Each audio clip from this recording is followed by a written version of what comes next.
Hello tout le monde, j'espère que ça va. Du coup, la vidéo sur les diaries est enfin là. C'est pas la rediff du live du coup parce que ici on a toujours des problèmes en fait. Et en fait, la rediff du live elle est disponible sur Twitch.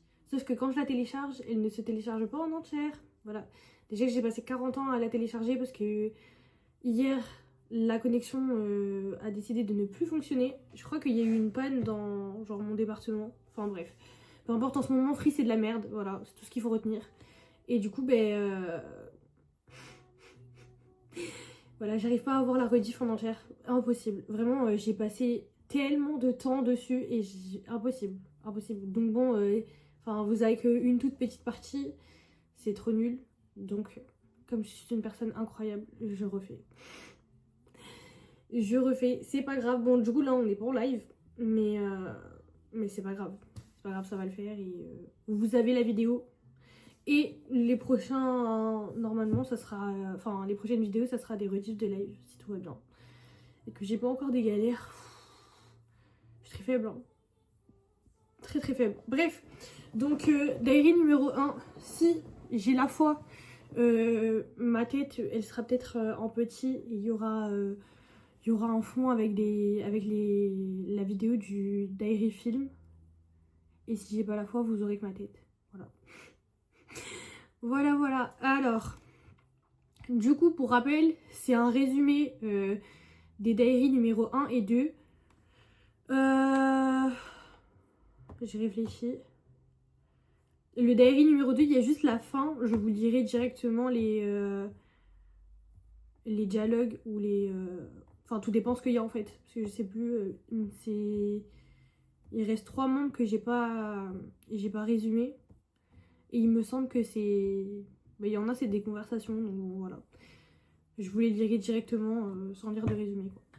Pour contextualiser, là, on va suivre du coup 80's, les 8 membres. Ils sont tous amis. C'est un groupe de potes qui font de la danse.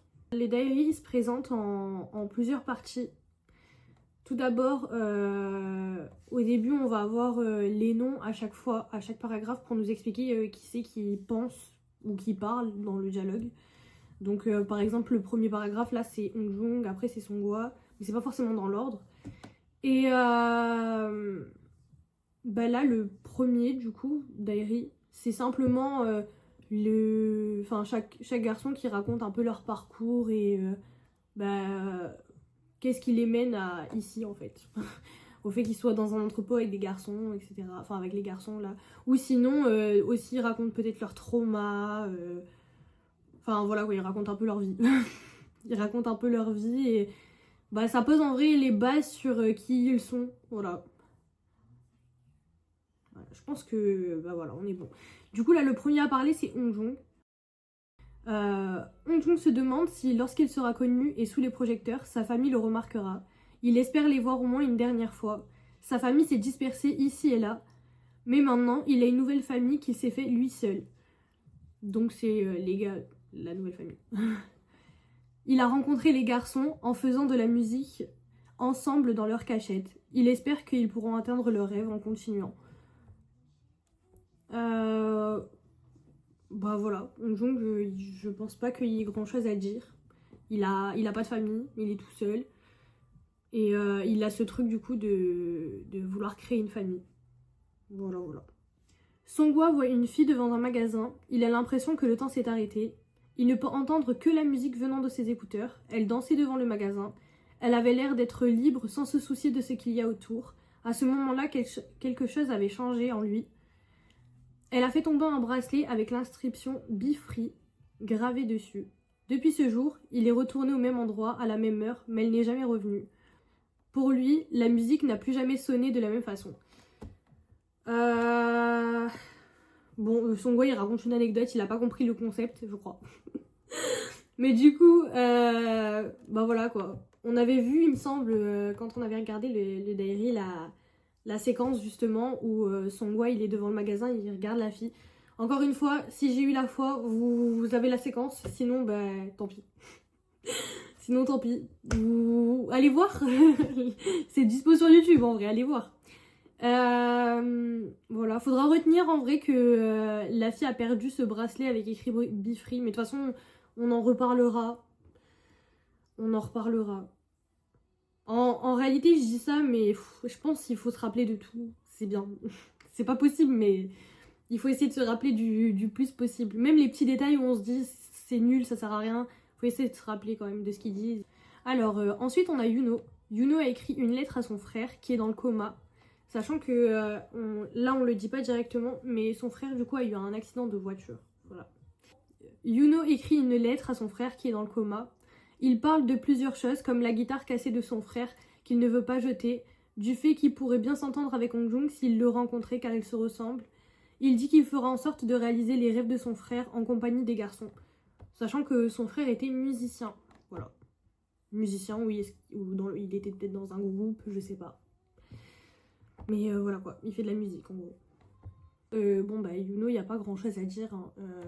Il a écrit une lettre à son frère qui est dans le coma et voilà quoi. Enfin, j'ai rien de spécial à rajouter. Yosang, je n'aurais qu'une chose à dire. Je retenais que c'est quand même un personnage important. Voilà. Je vous spoil pas, je vous dis rien de plus. Juste retenez que bah voilà quoi, faut faire encore plus attention à ce qu'il dit lui. Genre comme j'ai dit tout à l'heure, même les petites phrases des fois ça peut paraître banal, mais faut essayer de bien réfléchir à ce que ça veut vraiment dire, etc. Mais Yosang encore plus, voilà. Sur ce, on y va. À chaque fois que Yosang se sentait étouffé, il démontait et remontait des appareils ou des instruments. Il se servait de ça surtout pour sortir de la routine que ses parents lui avaient imposée. Grâce à ça, il a pu rencontrer les garçons à l'entrepôt désaffecté, les garçons qu'il évitait habituellement. Ils sont venus lui demander s'il savait faire marcher un drone. À partir de ce jour, il est retourné là-bas tous les jours. Il adorait danser, il se sentait de moins en moins seul, mais il doit les quitter. Il se demande s'il fait marche arrière, est-ce que tout redeviendra normal? Les garçons seront de nouveau heureux, dispersés hors de l'entrepôt. Et du coup, pour donner un peu de contexte à l'histoire, Yosang il a des parents très stricts qui lui imposent du coup une routine, comme il a dit. Et il doit vraiment faire ce que les parents disent. Et c'est vraiment, voilà, il est mené à la baguette, quoi. Et donc ils se sont un peu comme enfermés dans une cage. D'ailleurs, c'est pour ça que souvent on le représente avec une cage, un oiseau, etc. Parce que, voilà quoi, enfin, c'est son personnage, quoi. Son personnage de mec enfermé dans une cage, c'est super. Le pauvre en vrai, le pauvre. Et bon, enfin, vous vous doutez bien que du coup, partir faire de la danse dans un entrepôt où c'est un peu, enfin, ghetto. Non, mais voilà quoi, genre, il est pas censé faire ça, vous vous doutez bien que son père doit pas être content, voilà. Donc forcément, il est inquiet de se dire, ouais, si mon père il apprend, on sait pas ce qu'il peut faire. Alors maintenant, on passe à San. San se sentait seul. À chaque fois qu'il se rapprochait de quelqu'un, il devait partir car il déménageait. Cette fois-ci, ça se reproduit, mais les choses sont un peu différentes. Maintenant, il avait des amis à qui il pouvait se confier. Il se sentait proche, et pareil qu'eux, seulement Songwa était un peu différent. Il ne faisait jamais les choses comme les autres. Il avait toujours sa façon de faire. Il se demanda s'il pouvait vraiment partir, maintenant qu'il a trouvé sa place, et est-ce qu'il devrait en parler à Woo-young. Grâce à lui et grâce à ses amis, il a pu perfectionner sa danse. Du coup, là, on voit que voilà, San, c'est un gars qui déménage beaucoup, qui n'a pas forcément d'amis, parce que forcément, quand on déménage souvent, on n'a pas le temps de s'en faire qu'on part déjà ailleurs. Et là, maintenant qu'il s'est vraiment fait des amis, logique qu'il ne veuille pas déménager. Je pense qu'il faut juste relever deux petits trucs. Déjà qu'il hésite à en parler à Woo-young, c'est que quand même, je pense qu'ils sont assez proches pour qu'ils se disent est-ce que je lui en parle ou pas et tout, parce que un peu en avant-première quoi finalement. Il parle aussi de Songwa qui est un peu différent des autres et qui fait les choses à sa façon. Voilà, bon. Qu'est-ce que sa façon? Finalement, on verra. Mais du coup, voilà, je pense que c'est des choses à relever. Ensuite, on a Mingi. Mingi aimait la musique. C'était son seul secours quand tout allait mal. Il n'avait pas peur de la mort. Il avait connu la pauvreté et les regards moqueurs des lycéens. Quand il était en primaire, personne ne lui parlait, mais Woo-young était différent. Il était avec lui depuis la primaire jusqu'au lycée. Woo-young venait toujours près de lui durant les récréations. Qu'il lui réponde ou pas, il continuait à raconter ses histoires. Il ponctuait toujours ses histoires de son rire si particulier qu'il le faisait rire naturellement. Avec timidité, il a commencé à l'appeler Woo-young. Il était le premier ami auprès de qui il s'est ouvert. Il a commencé à manger et passer la plupart de son temps avec Woo-young. C'est à ce moment-là qu'il l'a suivi dans l'entrepôt. Les garçons présents l'ont accueilli comme s'il était des leurs. Ils ont vécu tant d'émotions tous ensemble. Pour la première fois, il s'est senti heureux, mais il avait peur qu'on lui enlève son nouveau rêve. Bon, en vrai, l'histoire de Mingi, elle est un peu triste. Elle est un peu triste. C'est un gars que... Il est passé par beaucoup de choses, il était dans la pauvreté, donc les gens se moquaient de lui. Ils se sont moqués de lui parce qu'il voulait en finir avec la vie. Il avait pas d'amis, personne lui parlait. Non, franchement, l'histoire de Mingi, elle est triste. Hein. Heureusement, du coup, Woo-young était là pour un peu équilibrer la balance, lui faire rencontrer des gens qui a insisté pendant longtemps. Le gars lui parlait alors que l'autre lui répondait pas. Donc franchement, brave gars Woo-young. Vraiment brave gars. Merci à lui en tout cas. Mais ouais, du coup, ouais, c'est un peu triste. Hein. Et ben voilà. J'ai rien à dire de spécial en vrai, à part le fait que son histoire est triste. On passe du coup à Woo-young. C'est l'avant-dernier et après on passe à l'outro. Genre il y aura Jongho et après c'est l'outro. Alors, Woo-young ne savait plus qui il était. Il se demandait s'il allait encore échouer. Il avait peur de se produire devant des gens. Il était comme paralysé face à eux.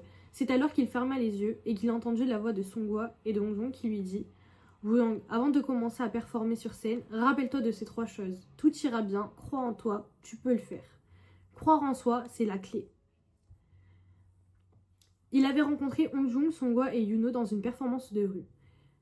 D'après lui, ils avaient quelque chose que Woo n'avait pas. Des techniques de danse qu'il n'avait pas aussi. Et un côté showman qui captivait le public. Lorsqu'il dansait avec eux, il n'avait plus aucun complexe et délivrait les meilleures performances.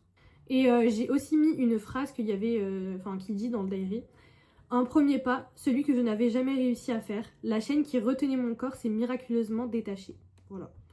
Je la trouvais importante. Bon, vous allez peut-être pas comprendre pourquoi je la trouve importante, vu qu'on vient de commencer l'histoire, mais elle est importante. Voilà. Du coup, voilà, Woo-young, il a peur de la scène, finalement. Enfin, d'être face aux gens sur scène. Mais grâce à ses potes, il arrive à danser et à faire disparaître, en fait, tout ce qui le rend anxieux. Voilà.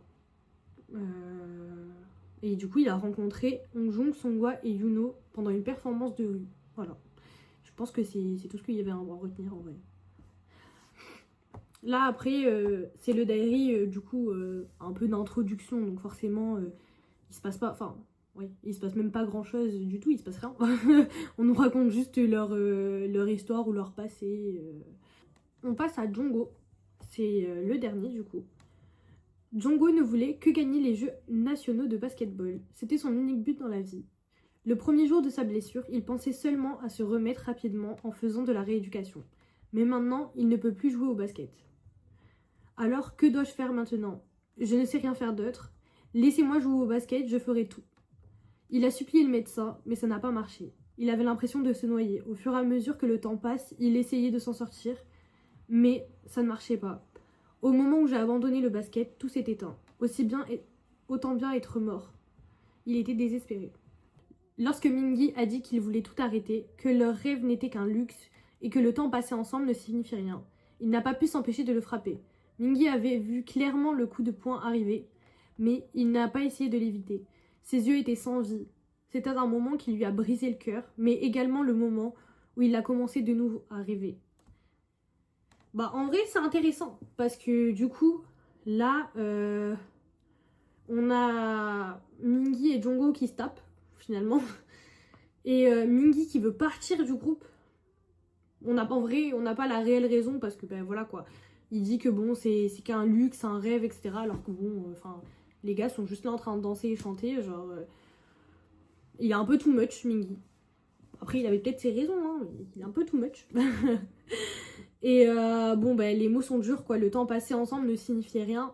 C'est un peu difficile de dire ça à tes potes alors que bon, bah pas cool, quoi. Enfin, pas ouf, pas ouf. Et voilà. Et du coup, par contre, ça a peut-être fait prendre conscience à Jongho que son nouveau rêve, du coup, c'est d'être peut-être tous ensemble, tous réunis ensemble, bah, les gars et lui. Voilà. Parce que du coup, il y a écrit que c'est également le moment où il a commencé de nouveau à rêver. Donc voilà. Du coup, là, on va passer à l'outro. C'est la dernière partie du diary. C'est Hong qui fait la narration de l'outro. Voilà. C'est lui qui va parler pendant cette partie-là. Je pense que c'était important de le préciser en vrai. Au moment où vous savez qui parle. Qui est censé parler. Après, comme c'est moi qui ai résumé tout le truc, je parle à il, enfin, je parle à la troisième personne et pas je ou nous. Mais bon, en temps normal, quand on lit le diary, du coup, c'est Hong qui raconte ce que je dis là, quoi. Voilà. Il avait de nouveau perdu son rêve et sa famille, mais il ne pouvait rien faire. Tout le monde était parti, et il est encore seul. Un jour d'été, ils ont décidé de se séparer, car leur rêve d'être ensemble était devenu une chaîne qui les empêchait d'aller de l'avant. Les promesses qu'ils s'étaient faites étaient repoussées de jour en jour. Ils ont fini par les oublier. C'était à partir de ce moment-là qu'il est aperçu dans ses rêves. L'homme au chapeau en feutre noir. Seuls ses yeux étaient visibles au-dessus de son masque. Des yeux familiers mais fatigués. Donc là, c'est un dialogue entre l'homme masqué, du coup, et Hong Jong. Voilà. Tu as perdu ton rêve, non pas à cause de la dure réalité, mais parce que vous en avez décidé ainsi. Débarrasse-toi de l'idée selon laquelle le monde que tu vois est un tout. Il y a beaucoup de dimensions et beaucoup de réalités dans ce monde.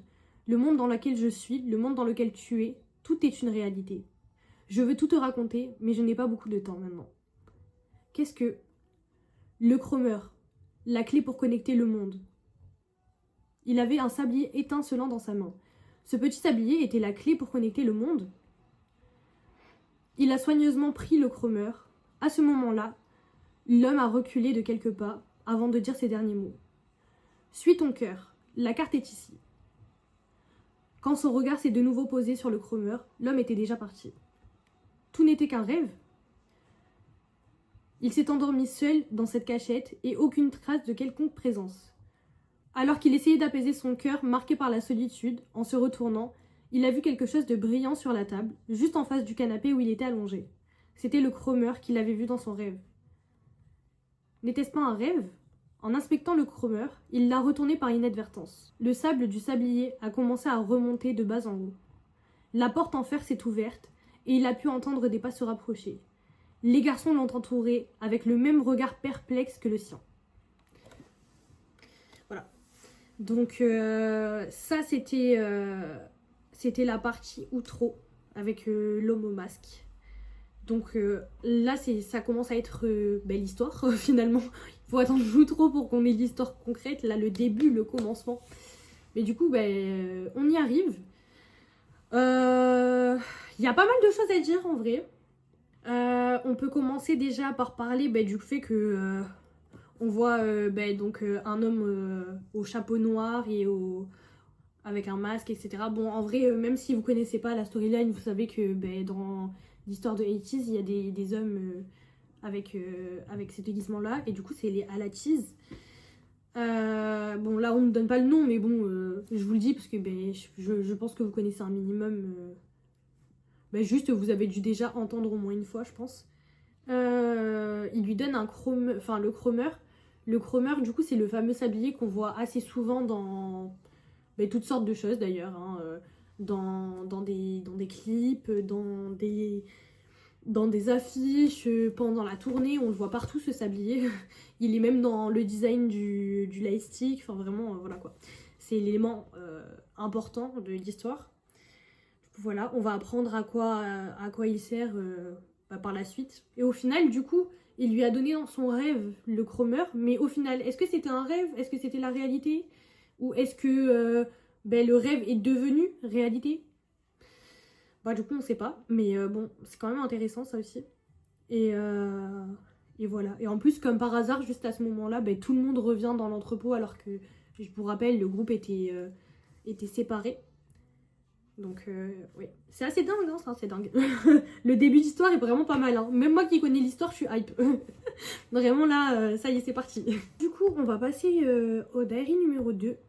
Il est un peu plus long que celui d'avant. Mais là, on rentre dans le vif du sujet. On va vraiment parler de toute l'histoire. Je réfléchis. La plupart du temps, on est dans les pensées quand même des gars. Je vous préciserai à chaque fois c'est qui pense.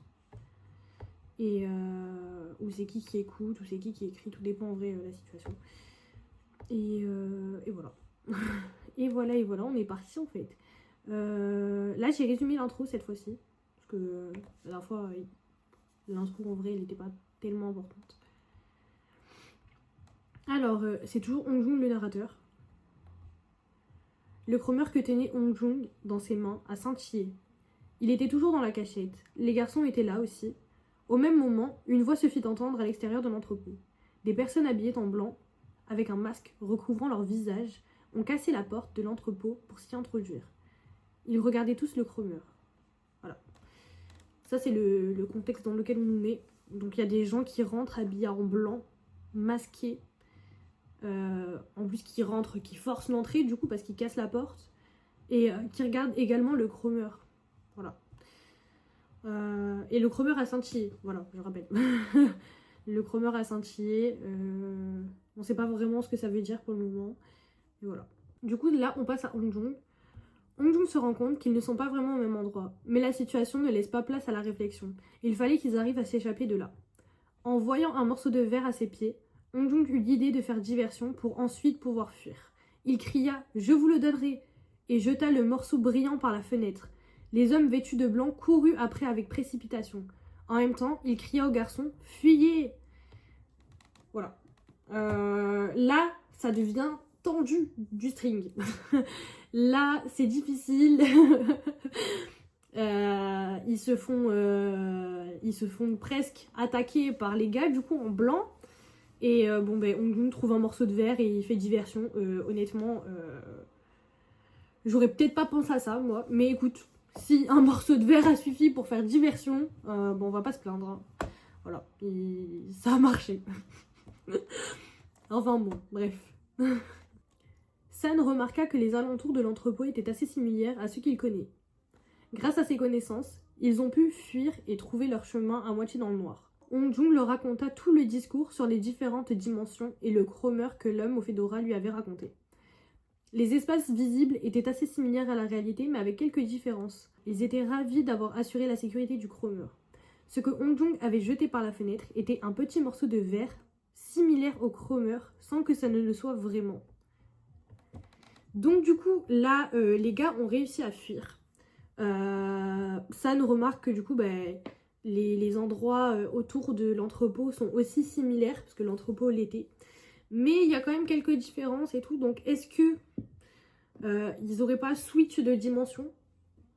Parce que du coup, si on en croit ce que l'homme au chapeau a dit précédemment, il y a plusieurs dimensions, plusieurs mondes, la réalité, il y en a plusieurs, donc forcément, ils ont peut-être switch finalement.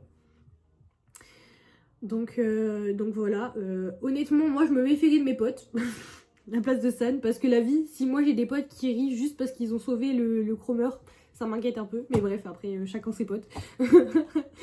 Et du coup, on comprend mieux pourquoi Hong Jung a réussi à faire diversion. C'est parce que du coup, le morceau de verre ressemblait au chromeur. J'arrive pas à avoir la vision sur le fait qu'un morceau de verre peut ressembler à un sablier, mais maybe. Et je vais pas douter de Hong Jung quand même. Mais du coup, voilà, on comprend un peu plus du coup.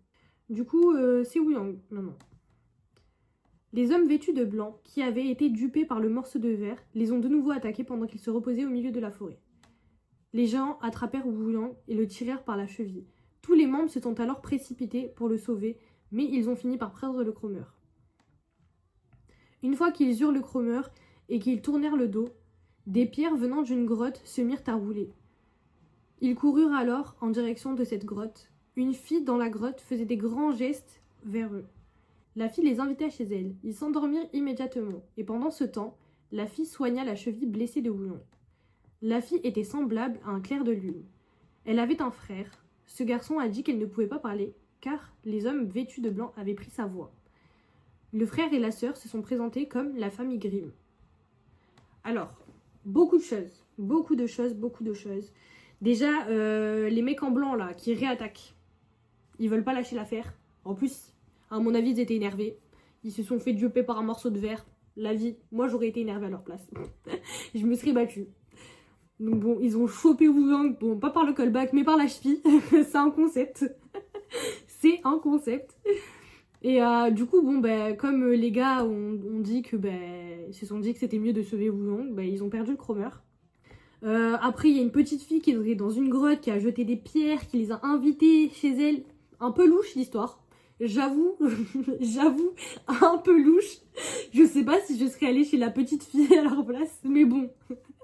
Après, est-ce que c'est mieux d'aller chez elle ou de se faire choper par les mecs en blanc? Je sais pas. Bon, je sais pas.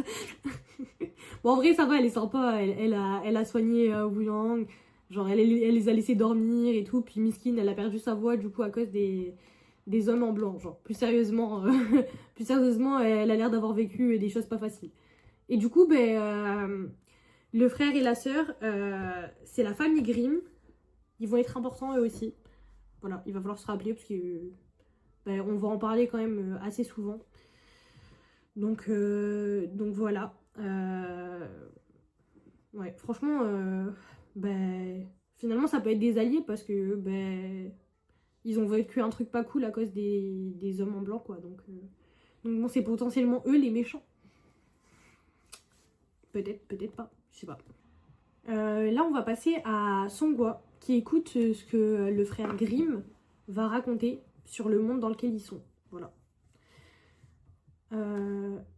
La sœur et le frère Grimm les regardent avec tristesse. Selon eux, le gouvernement central a défini une politique futuriste voulant stabiliser l'humanité tout entière grâce à une simulation d'intelligence artificielle. Pour le gouvernement en place, tous les maux de l'humanité sont causés par les émotions. Leur politique est donc la clé pour contrôler les variables appelées sentiments et les encadrer. Ils ont donc mis en place un projet de loi visant à réduire les émotions humaines grâce à une technologie de pointe, et un autre projet de loi visant à interdire les arts, qui seraient directement liés aux émotions humaines. L'histoire est affreuse. De ce fait, le gouvernement central a élargi son influence par une politique très dure, pendant que la population appréciait sa richesse matérielle. Cependant, le rire a totalement disparu des visages, et seule la logique et l'efficacité sont devenues une des priorités de la société. Un jour, ils ont tous disparu. Un beau jour, les hommes au fedora noir sont apparus. Ils ont chanté et performé ici et là, et il était dit qu'ils avaient le pouvoir d'attirer les foules. Stimulés par ces artistes, de plus en plus de personnes ont commencé à échapper au contrôle du gouvernement. Des personnes de tous les domaines ont commencé à entrer en résistance contre le gouvernement central en s'appelant eux-mêmes Black Pirates. Le gouvernement central a mis les hommes au fedora noir sur la liste des personnes recherchées, mais les tentatives d'arrestation ont moult fois échoué. Ils arrivaient à se téléporter en utilisant le chromeur. Cependant, en dernier recours, les gardiens androïdes ont été appelés. Entre parenthèses, probablement les hommes vêtus de blanc. Ils ont réussi à capturer les hommes au fedora noir. Et là, c'est les pensées de Songhua, du coup. Les Black Pirates et la résistance, tout cela n'avait pas d'importance. La priorité était de retrouver le chromeur pour rentrer à la maison. Mais les hommes vêtus de blanc nous l'ont pris. Donc là, on a un long discours sur ce qui se passe réellement là où ils sont, voilà, où ils ont atterri. Parce que du coup, voilà, vous l'aurez compris, ils ont switch. Ils sont plus dans leur dimension, qu'on appellera la dimension A. Voilà, au moins vous n'êtes pas perdus. La dimension d'origine, donc, en gros notre monde, même à nous, c'est le monde A, la dimension A. Et là où ils ont atterri, ça sera la dimension Z, ou le monde Z. Voilà, vous dites comme vous voulez. Et du coup, c'est la merde. C'est la merde, voilà. Il n'y a rien d'autre à dire, c'est juste la merde. Le gouvernement, il est chaud. Il est chaud. Ça veut interdire les émotions des gens. Ça veut les voler, limite. Enfin, c'est même pas limite, en fait. Ça veut leur prendre les émotions parce que c'est pas bon d'après le gouvernement. Parce que du coup, si on a des émotions, on est moins efficace, en gros. C'est un peu ça le truc. Ça interdit les arts. Donc, pas le droit de chanter, pas le droit de danser, pas le droit de peindre, rien, de sculpter, ce que vous voulez. Ça n'existe pas. Ouais. C'est assez ghetto quand même comme situation. Et du coup, on apprend que les hommes au fedora noir sont apparus, mais que du coup, ils ont été capturés. Ils sont apparus, ils ont performé, ils ont stimulé les foules, ils ont créé un engouement qui a créé une résistance, enfin un groupe de résistants. Et les hommes se sont fait capturer, voilà. Et par les hommes en blanc qui sont donc les gardiens androïdes, voilà. Les gardiens androïdes que, du coup, si, encore une fois, j'ai eu la foi où vous verrez les images de Firework, parce qu'on voit dans le clip à la fin un des gardiens. Sinon, on le voit aussi dans Hunter, au début et à la fin, si je dis pas de bêtises.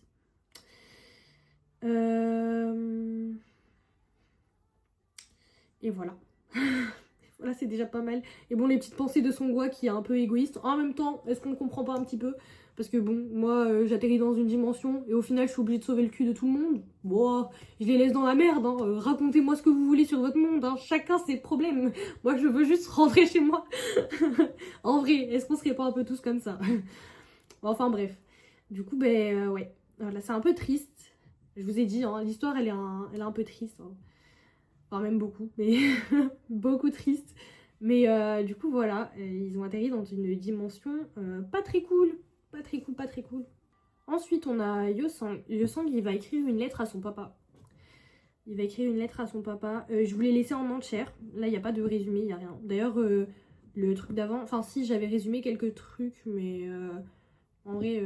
comme c'était des explications sur le monde dans lequel ils sont et tout, j'ai pas trop résumé non plus parce que le but c'est quand même que vous sachiez qu'est-ce qui se passe, sinon ça n'a aucun intérêt.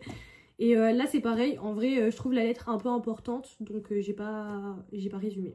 Là j'ai vraiment rien résumé, j'ai rien touché, je vais vous lire tel que c'est écrit dans le journal quoi. Alors, cher père, je me dirige vers Streetland et il est possible que je ne puisse pas rentrer de sitôt. Maintenant que je marche sur un chemin incertain, loin des belles routes sûres, mes pieds frétillent d'excitation. Mes pieds sont abîmés, mais je me sens tout de même bien, parce que je suis avec mes amis et que je me dirige vers un endroit que j'aurais moi-même choisi. Tout le monde dit que c'est un nouveau monde, mais d'une certaine façon, je reconnais ce paysage. La ville que j'ai vue, après être descendue de la forêt, était remplie de personnes qui couraient, sans prendre la peine de lever la tête vers le ciel, comme s'ils étaient pourchassés. Les gens prennent des escalators, comme s'ils étaient des produits placés dans des machines. Les gens qui avaient retiré leur sourire superflu pour parler seulement de leurs besoins, et les gens qui ne regardaient que des petites machines, ayant oublié de voir les autres en face à face. J'ai pensé que cet endroit n'était pas un nouveau monde, mais que je regardais juste au microscope le monde dans lequel je vivais. Père, je sais que vous étiez choqué d'apprendre que je chantais et que je dansais, mais je voulais vraiment me sortir de ce monde dans lequel j'étais piégée. J'aime énormément mes parents, mais je n'aurais jamais été heureux dans votre monde. Lorsque nous avons été expulsés de l'entrepôt que nous utilisions comme cachette, et que nous avons été séparés, ce qui a été le plus douloureux, c'est de savoir que mon père était le coupable. Finalement, je suis devenue une personne qui a enlevé la joie de ses amis, qui m'ont si gentiment invité dans leur univers. Je le regrette, parce que s'ils ne m'avaient pas rencontré, la situation aurait été différente. Je vous en veux, père. Bon, c'est une lettre qui dit beaucoup de choses. Déjà, on apprend que le pays où ils sont s'appelle Strickland. Voilà, on l'apprend. Bon, forcément, il est entre guillemets plus content d'être là que s'il était dans son monde parce que voilà quoi, il est enfermé et tout. Donc bon, au moins là, c'est vrai qu'il choisit là où il va, c'est vrai. Après, je sais pas si c'est mieux, mais en tout cas, il y va. Et en fait, on peut voir aussi, je sais plus le mot qu'on utilise quand on veut dire ça, parce que je suis pas très forte en français. Mais bon, en gros, c'est un peu un parallèle avec notre monde, du coup, là, ce que Yosangi raconte. Genre même nous, notre vrai monde, parce que du coup, il dit que les gens sont la tête fixée sur des petites machines, que les gens prennent même plus la peine de se regarder en face, que ils sourient, enfin plus personne sourit, etc. parce qu'ils sont focus. Et bon, ben c'est un peu comme ça chez nous aussi finalement. Donc c'est un peu un parallèle avec notre monde qu'ils font dans l'histoire. Et je m'égare. On n'est pas là pour nous-mêmes faire un parallèle avec l'histoire et le nôtre de monde, mais c'est juste pour dire. Ah oui, on apprend que du coup ils ont été expulsés de l'entrepôt parce que c'est le père de Yosang qui les a dégagés finalement, parce qu'il a appris que Yosang chantait et dansait. Donc il s'est dit, ah ouais, mon fils tu fais ça, et si je vous dégage, tu pourras plus faire ça. Voilà. Dictateur un peu son père. Je passe ça comme ça, mais un peu dictateur. Et voilà, en vrai c'est trop triste parce que du coup il se demande si il était pas rentré dans la vie de ses amis, ça aurait été différent. Il dit qu'il est triste d'avoir enlevé la joie de ses amis, c'est trop triste. Oh, vraiment, pauvre vieux sang en fait. Vraiment pauvre vieux sang. Du coup, voilà. Voilà pour la lettre. Alors du coup, là on va passer à Mingi. Je suis passée sur le site, comme ça au moins je vous lis directement ce qu'il raconte. Comme du coup j'ai pas fait de résumé, je vais vous lire. Je crois que là c'est ses pensées. Donc voilà, ça sera sûrement à la première personne. S'il parle, je sais pas en fait. Mais bon bref, en tout cas dites-vous que c'est ses pensées. Pour retrouver le chromeur, nous avons dû aller au bunker des gardiens androïdes. Et la seule personne qui connaissait ce lieu était Left Eye, le gestionnaire de la décharge de Streetland. Puisqu'il brûlait sans cesse des ordures, une fumée jaune qui causait des hallucinations était omniprésente. Peut-être que c'est à cause de cela qu'un homme appelé Left Eye marmonnait tout seul. Comment allons-nous localiser le bunker androïde grâce à cette personne ? Heureusement, grâce au bagou de Wuyang, nous avons pu facilement déterminer le lieu où se trouvait le bunker, mais aussi la voix de la fille Grimm. Cet homme est toujours inutilement fouineur. D'après l'histoire de Hong Jung et la famille Grimm, Left Eye avait également une histoire. Il est vrai que personne ne vit sans histoire. En tout cas, les 8 membres se sont divisés en 2 équipes. L'une devait aller dans une pile d'ordures qui ressemblait à une grotte pour trouver la voie, et l'autre devait convaincre Left Eye de leur dire l'endroit précis du bunker. J'étais dans cette dernière. Du coup, là, la quête, c'est d'aller trouver le bunker androïde. Voilà. Il va falloir rencontrer un homme qui s'appelle Left Eye, qui a potentiellement des hallucinations, du coup, parce qu'il marmonne tout seul, qu'il y a une fumée jaune, et du coup, ça crée des hallucinations, peut-être, on sait pas. Left Eye, si j'ai eu la foi, peut-être que vous allez avoir sa tête quelque part. Qu'est-ce que... Est-ce qu'il y a autre chose à dire? Oui, voilà, quoi. Left Eye, il a une histoire. Après, Mingi, il est pas très perspicace, hein. Il dit des choses, ça paraît évident, hein. Tout le monde a une histoire. Bah oui, oui. Oui, Mingi, oui. Et du coup, voilà, ils se séparent en 2 équipes. Et il y en a une, elle part dans une grotte pour chercher une voie. Oh, la mission. La mission, bref. Ça me fait rire. Donc il y en a une, elle part dans une grotte chercher une voie, et l'autre, elle doit convaincre Left Eye de leur donner la position du bunker. Voilà. Je pense que ça va pas être facile, hein. Ça va pas être facile. On croit en eux. Fighting, hein, comme on dit. On passe à Jongo maintenant. Je pensais avoir mal entendu ces bruits de ballons de basket. Pour trouver la voie abandonnée de la fille, je suis entrée dans la cave avec un cordon de sécurité autour de mon corps et un masque à gaz sur le visage. Je ne sais même pas comment ça se fait qu'une personne puisse abandonner sa voie et la retrouver, mais on dit que c'est possible grâce à une énergie d'extraction. Je n'ai jamais vu la forme d'une voie. Lorsque j'ai demandé au garçon Grimm de m'en décrire la couleur et la forme, il a dit que cela ressemblait à une perle avec une énergie bleue condensée à l'intérieur. La perle que le garçon nous a décrite brille intensément à travers la fumée jaune. Alors j'ai entendu le ballon de basket rebondir de nouveau. Lorsque j'ai arrêté de marcher, un ballon était arrivé à mes pieds. La victoire est pour moi! C'était mon ballon. Lorsque j'ai regardé en face de moi, j'étais dans un stade. Que fais-tu? Fais la passe! Les membres de mon équipe me criaient dessus. C'est un déjà-vu? J'étais perdue. Un coup de sifflet retentit dans le stade. Je pense avoir fait un rêve étrange pendant un moment. Je cherchais quelque chose, mais je ne peux pas m'en rappeler. Le jeu a recommencé et j'ai couru à travers le stade. Là, on a Djongo qui part dans la grotte, qui a un masque à gaz, mais apparemment le masque à gaz lui sert à rien. On ne sait pas. Est-ce qu'il sait s'en servir au moment du masque à gaz? Je ne suis pas sûre. Parce que du coup, il a pas l'air en tout cas sain d'esprit là tout de suite. Hein. Il voit un ballon de basket, les gens lui disent de jouer au basket alors que bon, clairement, il est dans une grotte pour récupérer une voix. Donc bon, c'est pas trop ça. En tout cas, on apprend que c'est grâce à une énergie d'extraction, enfin grâce ou à cause, qu'on peut extraire la voix de quelqu'un finalement. C'est affreux. Pourquoi ils ont créé ça? C'est affreux. Voilà pour Djongo. En vrai, bon là ça va, il n'y a pas énormément de choses à dire de plus que ce qu'il a dit. The last one, c'est Yuno. Alors, Leftai, qui a étudié la mode et a travaillé dans un tout petit magasin de marque, a dit qu'il avait été mis de côté par les maisons de couture à cause de son apparence singulière. Mais c'était une personne chaleureuse, douée et enthousiaste, jusqu'à ce qu'il perde sa fille. Sa fille a été fauchée par un bolide lorsqu'elle était en train de tendre la main pour sauver une fleur qui avait fleuri au bord de la route. Les gens autour pensaient qu'il était plus important d'aller vite que de regarder autour d'eux. Même après avoir vu que la fille s'était faite renverser sur la route, les passants étaient trop occupés à marcher, prétendant n'avoir rien vu.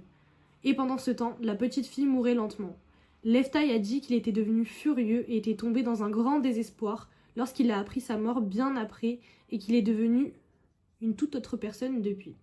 Après la perte de sa fille, il arriva à rencontrer l'illusion de celle-ci en étant ivre à travers la fumée qui créait des désillusions à la décharge de Strickland, et a été choisi par les gardiens androïdes pour devenir le gestionnaire de ces lieux. J'ai un peu compati avec les sentiments de Leftai. Il me rappelait moi lorsque j'avais perdu mon frère. Malgré mon intention de départ qui était de trouver le bunker androïde, je voulais personnellement l'aider. Pour ce faire, je devais l'attirer dans un endroit où il n'y avait pas trop de fumée et lui faire comprendre que la fille qu'il voyait n'était qu'une illusion et pas la réalité. Donc là c'est encore triste, hein. C'est encore triste, on apprend que Leftai a perdu sa fille, qu'elle a été fauchée par une voiture, que tout le monde s'en est foutu finalement, que les gens ils étaient concentrés à passer, en vrai c'est affreux. Genre la petite fille elle est en train de mourir sur le bord de la route et les gens ils tracent en mode oh on s'en fout, allez il faut se dépêcher, genre. C'est trop triste, c'est trop triste. En plus c'est trop mignon, elle s'est penchée sur la route pour attraper une fleur, pour la sauver, pour pas que la fleur se fasse écraser. Bon, bref. Mais bon, ça a mal fini du coup. Et du coup, voilà quoi, Leftai a perdu la tête. On peut le comprendre finalement, on peut le comprendre parce que qui n'aurait pas perdu la tête à sa place. Voilà. Et forcément, en plus, comme Yuno entend l'histoire, ça peut que rappeler l'accident de son frère, etc. Donc, alors, là, je vais lire l'outro. Dans l'outro, il va se passer 2 scènes en même temps. Enfin, en même temps. Faut se dire que, en tout cas, le timing est le même. Genre, pendant que la scène avec Djongo se passe, il va avoir la scène avec Yuno. Voilà. Moi, vous savez, du coup, que ça se passe dans le même espace-temps. Et du coup, quand je vais raconter, ça risque de switch de scènes sans arrêt. Genre, on va parler un coup de Djongo, un coup de Yuno. Voilà. Alors, la sangle de sécurité que Djongo s'était attachée autour du corps s'était arrêtée et ne bougeait plus. Inquiet, Yosang a pris le dernier masque gaz pour aller voir ce qu'il se passait. Le jeu qui avait causé la blessure à la cheville de Djongo se déroulait devant ses yeux. Djongo avait éliminé de son esprit que cela pouvait être une illusion ou un déjà-vu. Il a couru encore plus passionnément pour effacer la cicatrice du passé. Leftai a commencé à attaquer les membres alors qu'ils essayaient de l'amener vers un endroit sans fumée. Ils ont donc essayé de fuir loin de lui.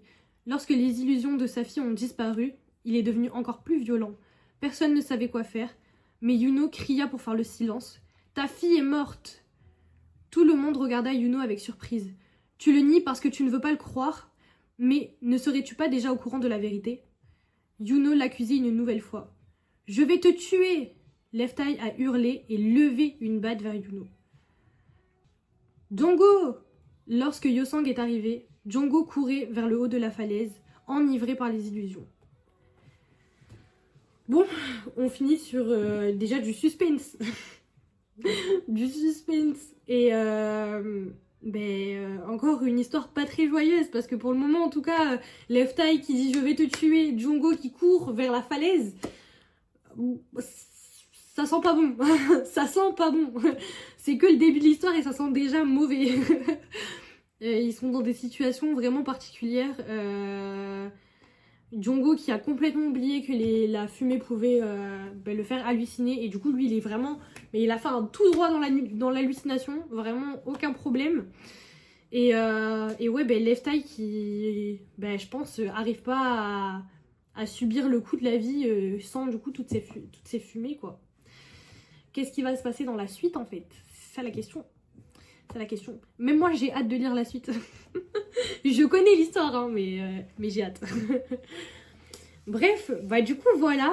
Comme je l'ai dit du coup hier dans le live, mais bon je vais quand même le redire. Ça me fait trop plaisir. En vrai j'aime trop, je reprends tout depuis le début et tout. Même moi, comme en plus j'aime trop l'histoire, j'aime trop. C'est trop cool. Je passe un trop bon moment. Je pensais peut-être à vous faire une liste, peut-être des intros ou outros qu'il faudrait regarder. Parce que en fait, vous savez, pour la storyline, il y a les MV à regarder forcément. Dans un certain ordre ou pas en fait, hein, mais juste, faut quand même les regarder. Et en vrai, il y a aussi beaucoup d'intros, outros, même des fois les tracklists et tout, qui peuvent être super importantes pour la storyline. Donc en vrai je pourrais faire une liste et genre vous mettre la liste je sais pas dans un Google Drive ou quelque part. Et au moins vous savez ce qu'il faut regarder ou pas, parce qu'il y a aussi des intros, des outros, des trailers, des teasers qui servent à rien, enfin qui servent à rien. Non mais genre qui sont là juste pour teaser l'album sans parler de storyline quoi. En tout cas nous pour l'histoire ça nous sert à rien. Donc au moins ça pourrait peut-être vous faire le tri dans ce qu'il faut regarder et ce qui... On s'en fout, genre c'est juste... C'était là pour le comeback quoi. La prochaine fois, on fait le diary numéro 3. C'est celui de Fever partie 3. Donc où il y a Déjà Vu et Eternal Sunshine. Et Fever Epilogue, pardon. J'avais plus le nom de l'album.